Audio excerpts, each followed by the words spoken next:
I'm Scott Wetzel. I'm the president and CEO of Windermere Services Mountain West, which is a fancy way of looking at I'm a franchisor. So my wife and I own and operate the franchising entity that oversees all of the Windermere real estate offices in 4 states. So Eastern Washington, Eastern Oregon, Idaho, and Montana. We have 75 offices, 1,200 agents, and about 42 owners that make up the franchise owners that make up that area because we have a lot of multi-office owners. In a easy to boil down version, I'm the franchisor. Just like I'm McDonald's corporate, Yeah. I oversee a bunch of McDonald's independent owners. So we do that. Then Tracy and I, my wife, own and operate the Windermere Valley, Spokane Valley, Liberty Lake, and Sandpoint, Idaho offices. So we're also a franchisee to the franchisor. So it's kind of like we sit on both sides of the house. Yeah. A year and a half ago, I took on the role of Chief Development Officer for all of Windermere corporate out of Seattle and 10 states, 7,500 agents, 400 offices in the greater Western United States. So my role with that is I have a team of people. We go out and sell franchises. Yeah. And that's what, and then Tracy and I own and operate numerous other businesses in and around, kind of some related to real estate, a handful that don't relate to real estate at all whatsoever, like a convenience store distribution company, as an example. Let's go back in time. Okay. What did you do prior to all this? Okay, so I've been at doing this for 21 years with Windermere. Prior to that, I was in technology for 10 years, which was 10 amazing years over in Seattle. And I got to experience the explosion of the tech industry. So I was in sales. I sold personal computers and servers and software and integration to Fortune 500 companies. Landed an account that made this little piece of software called MS Word. It was Microsoft when they literally had 11 buildings in the entire world, all in Redmond, Washington. I was privileged to be involved as the lead executive to land this company, this little company that sold books called Amazon.com. And they literally had one building on Columbia Avenue in downtown Seattle.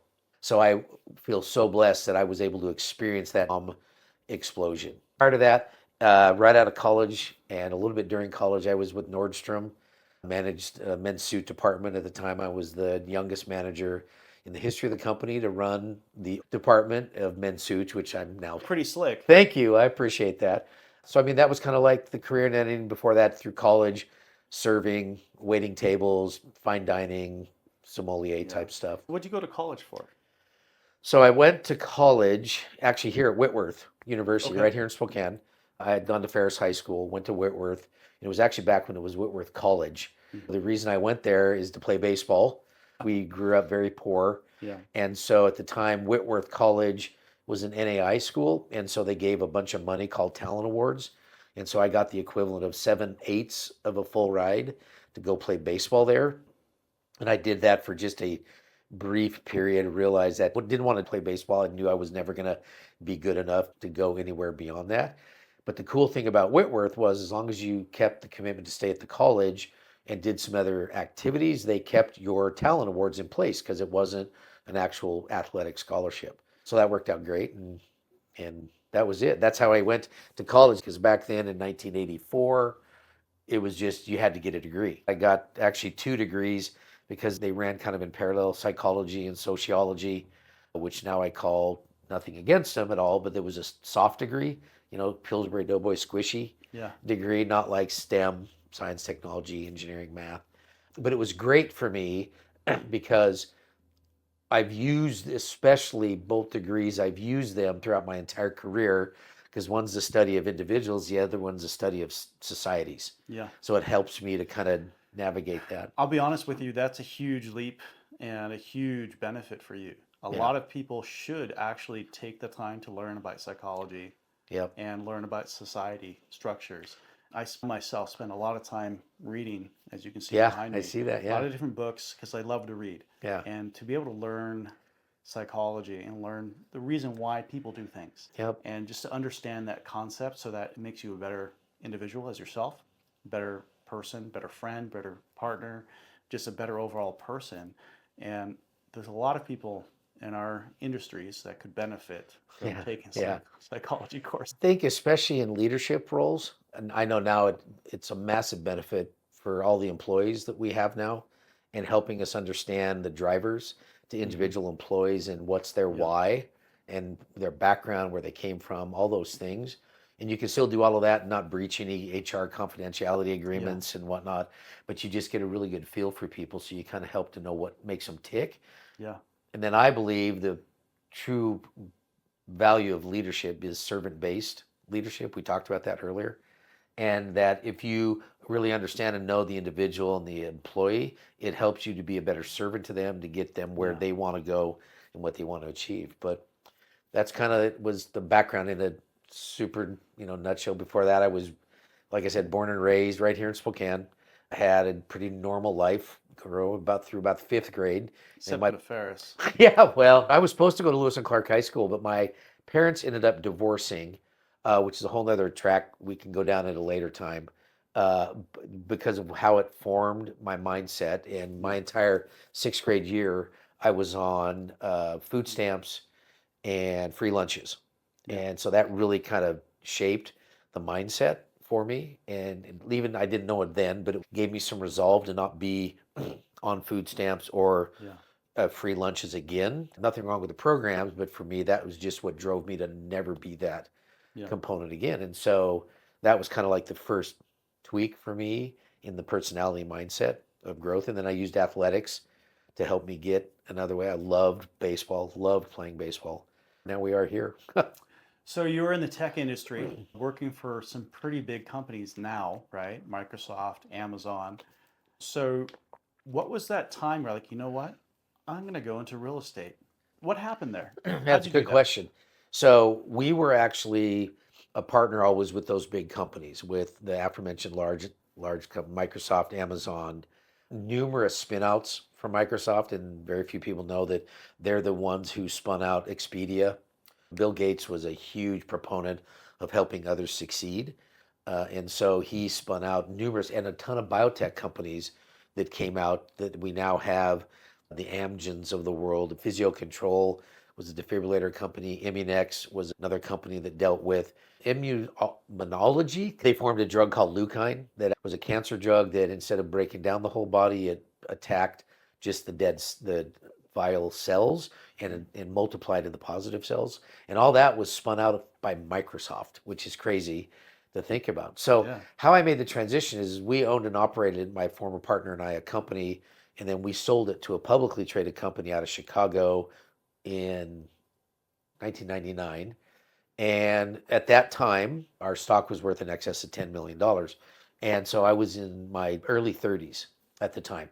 So thinking, okay, just like these Microsoft millionaires who are getting rich on stock options, same as Amazon, a lot of the high tech companies, I was like, hey, okay, so we've made it.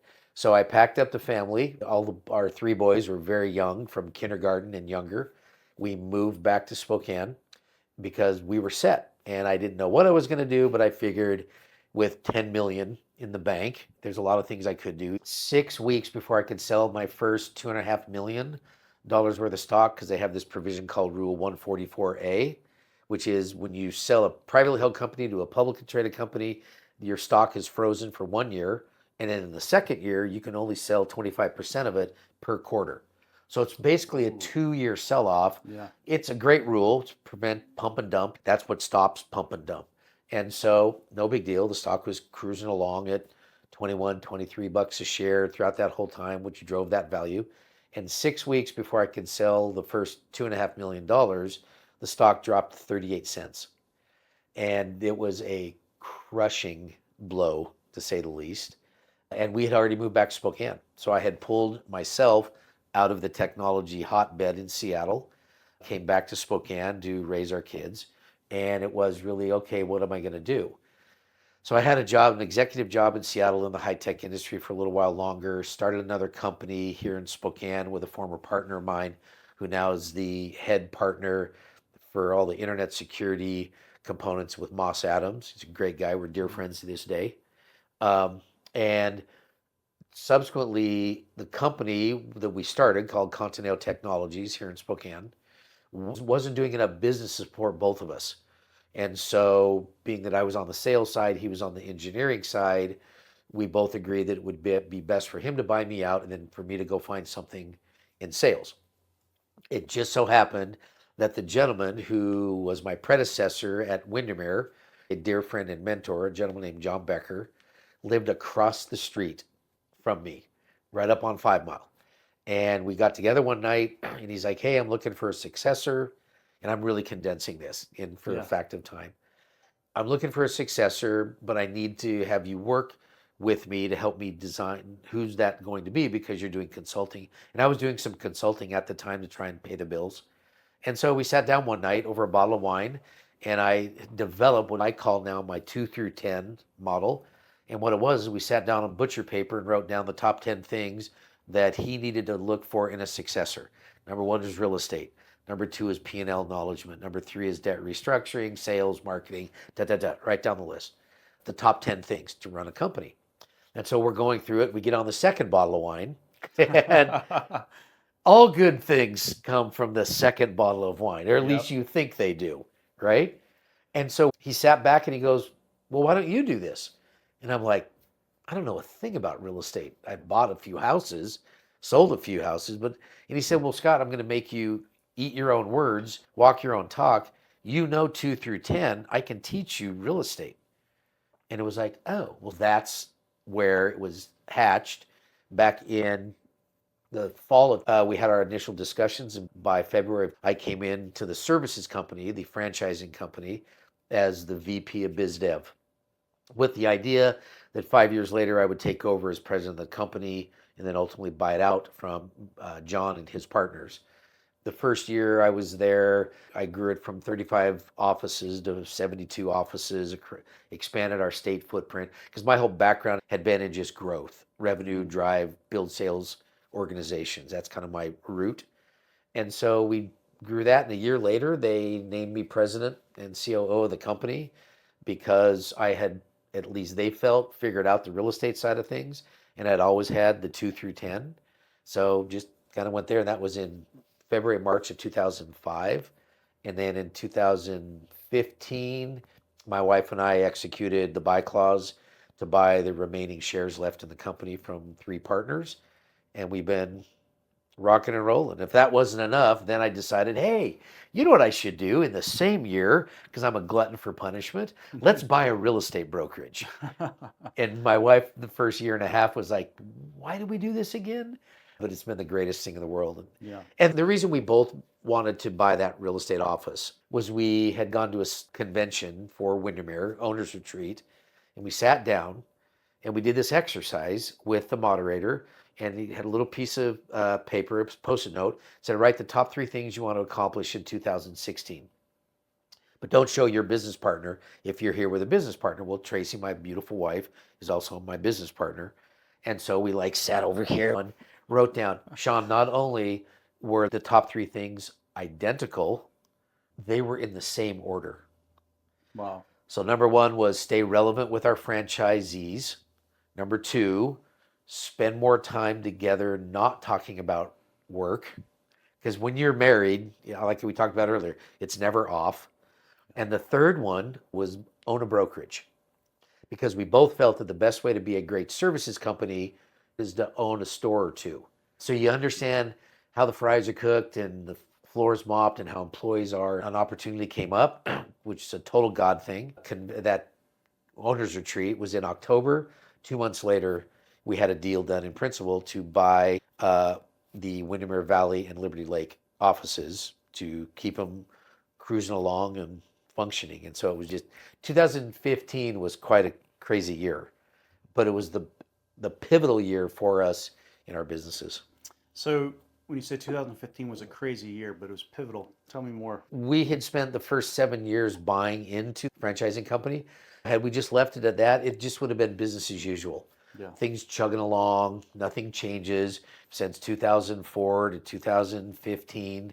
By that time, Tracy was working with me in the services company. So we were running it effectively together, even though at that time, before we bought it outright, we had 49% of the company, but we were the operating entity for it. We didn't own any other companies. We didn't own any other ancillary businesses like we do now. And so what I mean by it was the pivotal time, the shift time, is it got me thinking more about owning more entities and how to perfect or at least get a lot better at multiple layers management. Yeah. So managing multiple entities. Because up to that point, it was one company. Yeah. And so by adding the brokerage just out in the valley from our downtown office, it was an easy notion to do that because proximity. I can pop out there, have meetings, all those things. And so that's really when I cut my teeth on running more than just one entity. We had two then at that point. And then that turned into starting more brokerages, getting vested with title companies and mortgage companies, and then really pushing the footprint. If you find somebody who is excellent at number one on the list of the top 10 things, and then you can provide support and work, roll up your sleeves, to do the 2 through 10, the person that you partner with doesn't need to know 2 through 10 initially, but they have to know the industry. Number one, what is one? So our first venture into that was we bought a convenience store distribution business out in Meade, Washington. Tiny little thing. And people go, how did you come up with that? I'm like, what do you know about that? I said, I don't know anything about the distribution business, especially in the convenience store world. But I had a partner who wanted to own a business, didn't have the ability at the time financially to do that. And so it's, wait a minute, we are blessed with enough finances at the time to get some loans. Why don't Tracy and I and another partner be the back end for this and let the person who has the number one experience running distribution convenience store companies make him an owner because he'd always wanted to be an owner. And that's what accidentally started this servant-based leadership. When we first bought that company, it was doing like 750,000 a year in revenue, overall gross revenue. And the margins were just that gross. It was not good margins. And then this year we'll do 5 million a year Wow. for revenue at a very healthy 10% net margin out of that business. And so by able to apply those components of 2 through 10, get even better on understanding the distribution business, we've now expanded. We were just doing small amount of Spokane. Now we do Spokane. Well, actually, we do all of Eastern Washington, getting into Eastern Oregon. We're in Idaho. We're pushing into Western Montana. So what were some of the challenges that you ran into in the beginning years? Well, and that was the beautiful thing about being in a services bureau versus the actual production office, because I literally knew nothing about what it was like to be in a production office, and fully admitted. So I was able to kind of sit in the stands of the football game and watch a lot of the game going on, but never had to coach or play in the game, if you get the analogy. Yeah. And so I became a huge zealot and fan of the game of real estate by watching it take place. And my predecessor, John Becker, had owned at the time the Windermere North office, Windermere North Wall, before they moved. It's still Windermere, it's now Windermere North Spokane.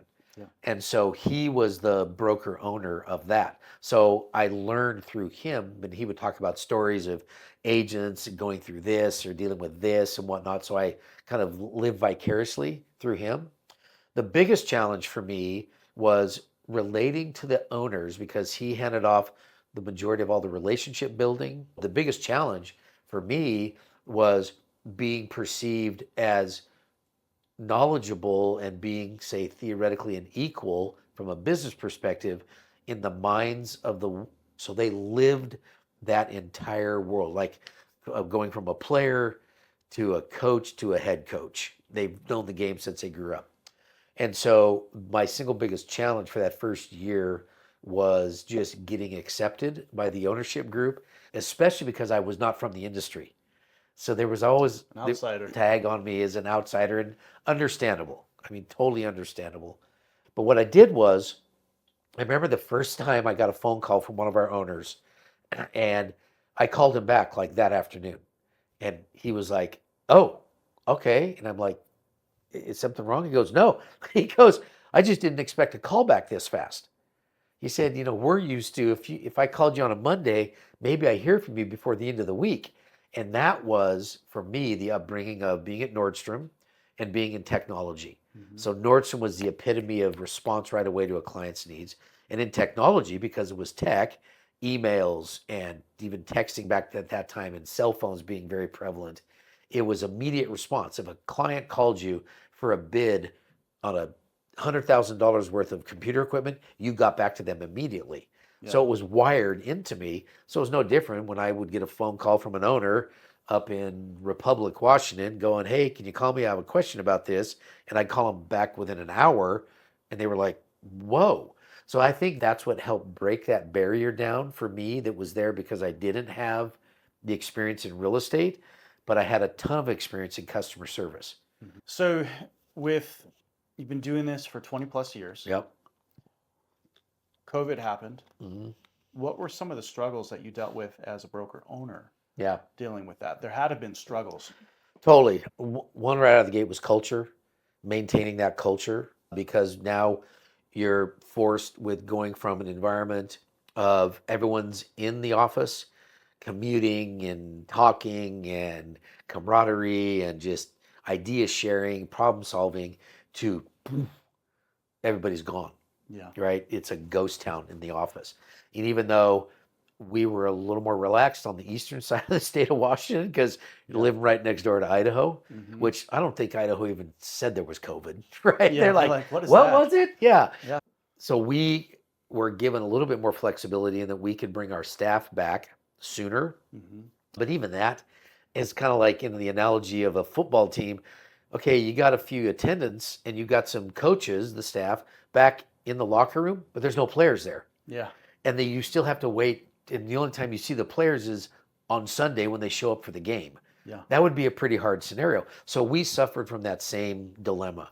Numerous agents, everyone was working from home, and then only a portion came back. So that was number one. Yes, there was, and on top of that, with the disconnect in communication, because people weren't all in the locker room at the same time. Yeah. But as you know, being in the industry, the business was rocking. It was like this heroin high that we'll never see again of craziness going on, right? You could swing a leather cord and hit 10 people who would Yeah. buy or sell real estate from you, right? And so that was another challenge because the volume doubled and we had less camaraderie Yeah. and cohesiveness and communication going on. So those are really the two biggest challenges of trying to keep the culture going, but also keep the operations running smoothly. Because if we didn't, everybody was springing up brokerages because you couldn't lose during that time. Yeah. Pop up because there was so much business and so much business for everybody to have. You didn't have time to even pay attention to the competition because you were just head down cranking. Yeah. And then post COVID, or when they were allowing more freedom, it was so hard. And to this day, it's never recovered as far as number of people No. back in the office. And it never will. So then as a business owner, the challenge then becomes, what do I do with all this square footage? I don't need it. I've got areas of an office that crickets are chirping because nobody is here. So then we had to go through the business head that had nothing to do with real estate. And thank God I had come from a different industry and understanding how to run companies. It allowed me to consult and to coach and mentor my owners in the region on how to do the simplest of things like renegotiating leases, Yeah. getting out of leases, subleasing, handing back leases. All these negotiating points you could do to get the building owner to be understanding Yeah. that, hey, half of what you're getting now is better than nothing, or I found another tenant who will take some of this on. So it changed the whole world of commercial vacancy rates, and that was another huge challenge. Yeah, no, totally. So after COVID, everything started coming back. You started getting some employees coming back in. What are some of the successes that you've been having post COVID? I'm pausing only because when I get asked about our successes, uh, those are kind of like easy to talk about. What I love talking about is the failures. Yeah. What has been successful? From our perspective, never wavering from being a full service brokerage. That's like being Windermere, right? That's our moniker. We say that we're the Nordstrom and Starbucks of real estate. It's full service. Is it the least expensive model to be an agent in? Nope. There's a difference though between price and cost. Yeah. Okay, the price is not the lowest. The cost is one of the lowest when you take a look at everything that we provide, shameless plug, to our agents.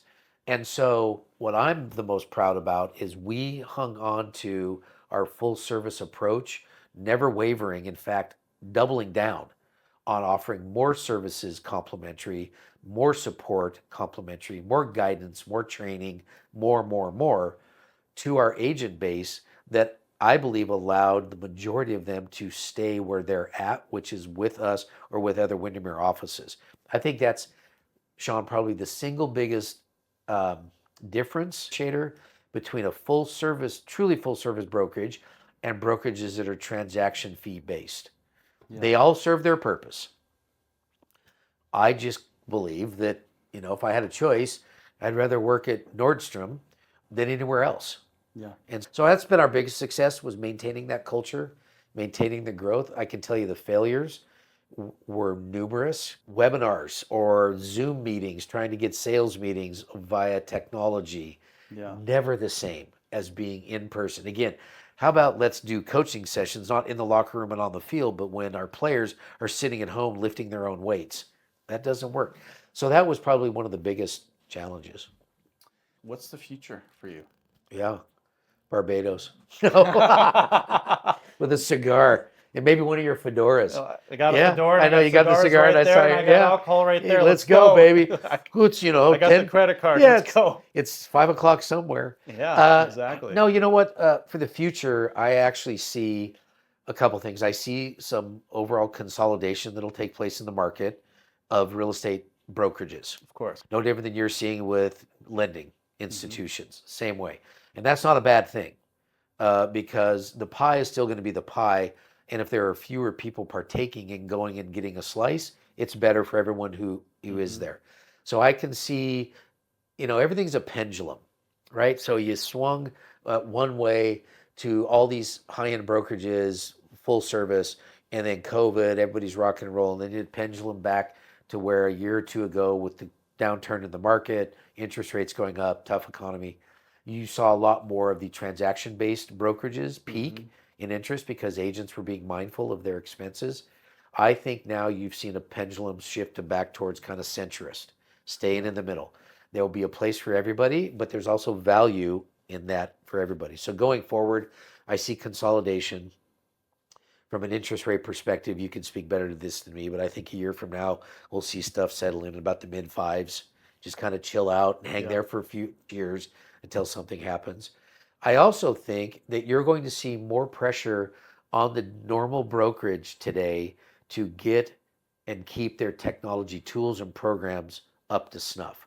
Yeah. Yeah, I think that's a big thing. I call it the tech stack. And so the tech stack has to stay strong or even more robust. And this comes from my days in technology, watching the products that are being offered to the client, fat server, thin client, data centers, all these things.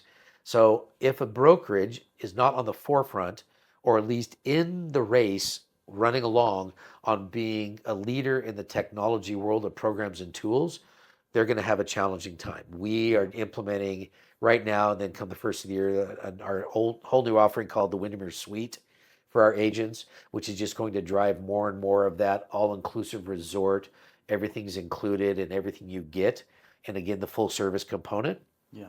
I think brokerages, even the discount brokerages, discounters, are going to have some form of those tools, because today's buyer or seller, we're all aging out.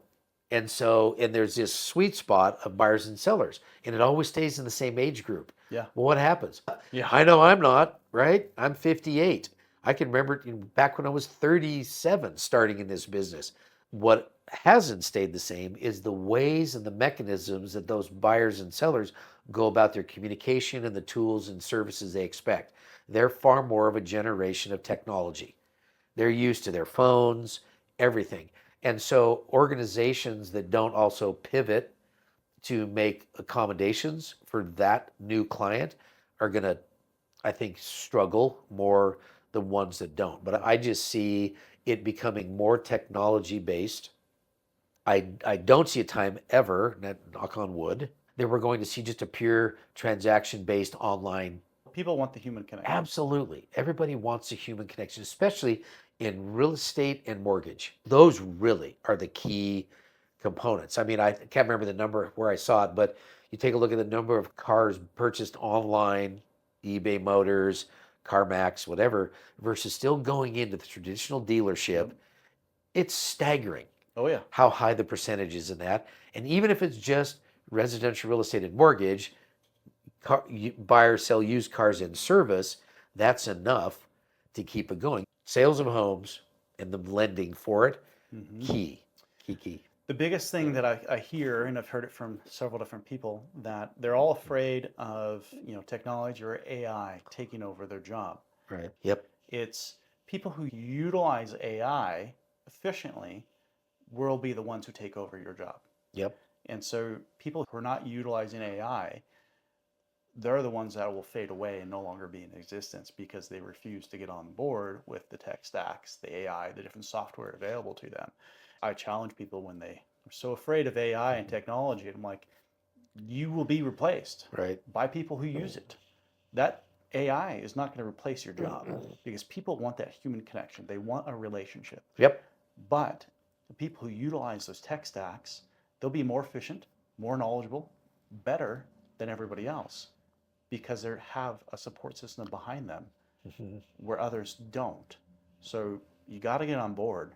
Change or die. Yeah. Don't. Yeah. So you really need. I think it's great. I think it's another tool that, if used properly and not leaned on entirely, be one more thing that helps mold the offering and the service that an individual physically, relationship wise, brings to the party.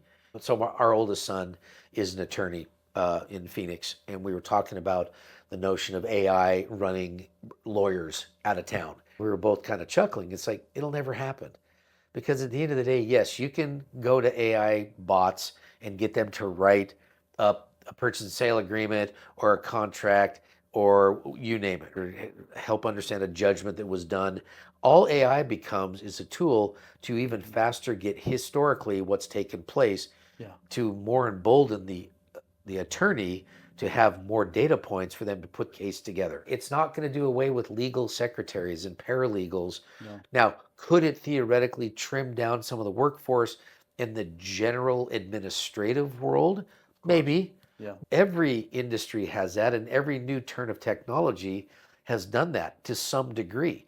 Look at McDonald's. They haven't lost or dropped their workforce, but they're using more AI technology in the lobbies with kiosks to order food. You still see the same roughly amount of people. Has there been a slight decline in their employment percentages? Yeah, but I would argue that that slight decline were the people who weren't working hard enough.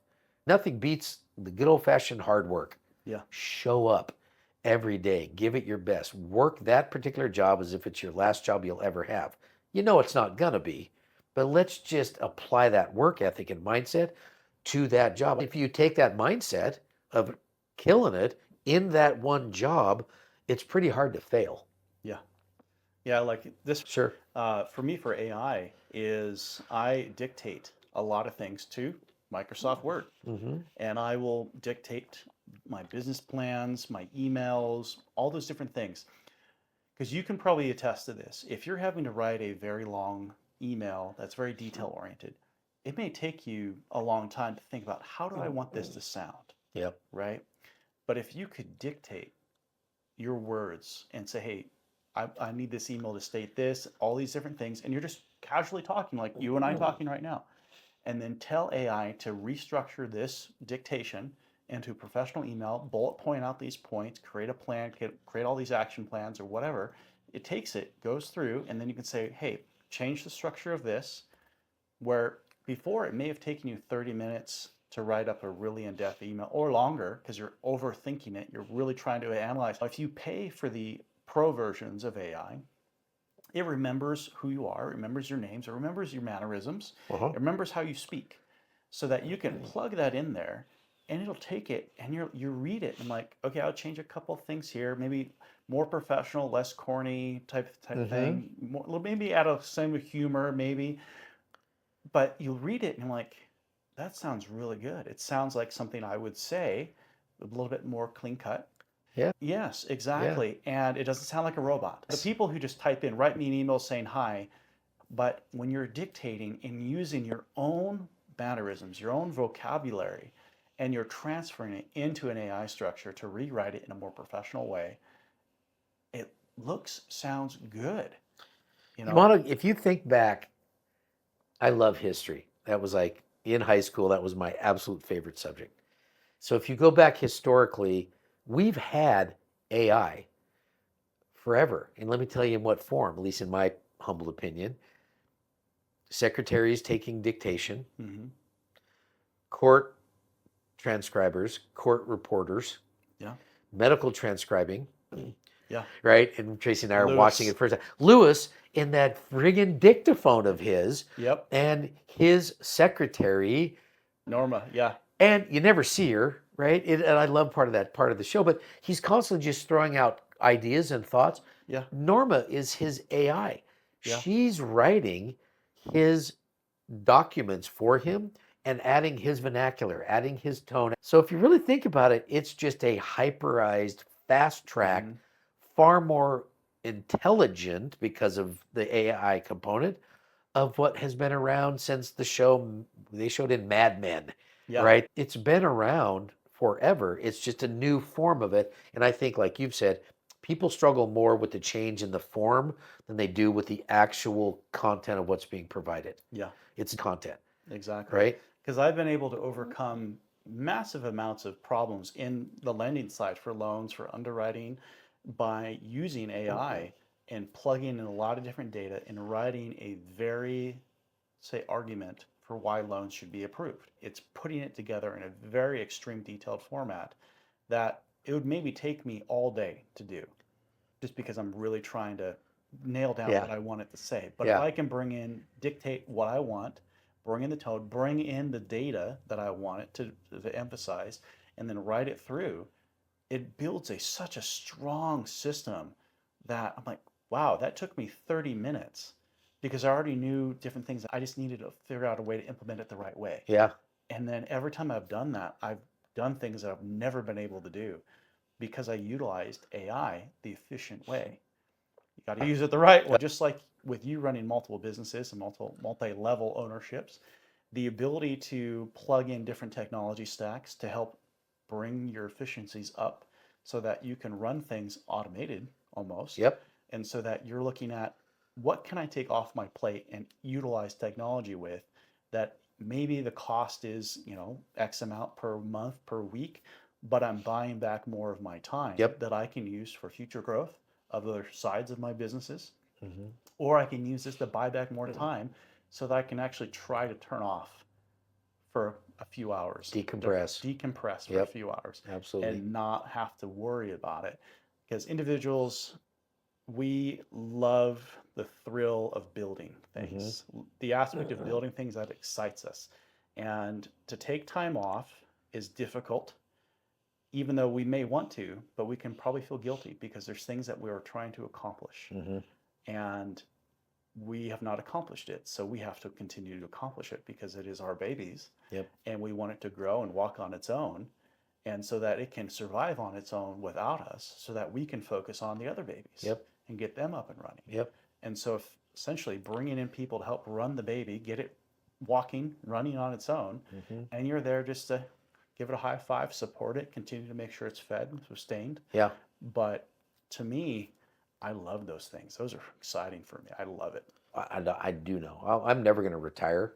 Yeah. I had a great piece of advice given to me by John Becker, my predecessor, and that I now give to people that I'm mentoring. And I say to them, especially those in our category, like the serial entrepreneurs, Yeah. like you and I, is you'll never retire. Just make sure you're living your retirement in small bites right now, Yes. whatever your age is. For instance, my wife and I are about ready to take off and go to a great trip, a bucket list trip, and we'll be gone out of the country for 2 weeks. Okay, I'm 58. I'm not retired. I don't plan to retire anytime soon, maybe never, but I'm going to start living chunks of retirement while Yeah. we're working because then that's what gives me refresh, reset, Yeah. break away, shut it off enough to where it rejuvenates me. And that becomes a lifestyle Okay. forevermore. God willing, I stay healthy. And so that's what would be my one piece of advice to anybody that's a business owner, a leader, an entrepreneur that has that ability. Don't work so much and to build and build and build Hmm. and never take advantage of it and never enjoy it. Yeah. Because then what if you do get sick in your later years, in your 70s, 80s? I spent all that time and I never did some things that should have been like I was Yeah. pretending to be retired. So it's just like work your retirement, right? Exactly.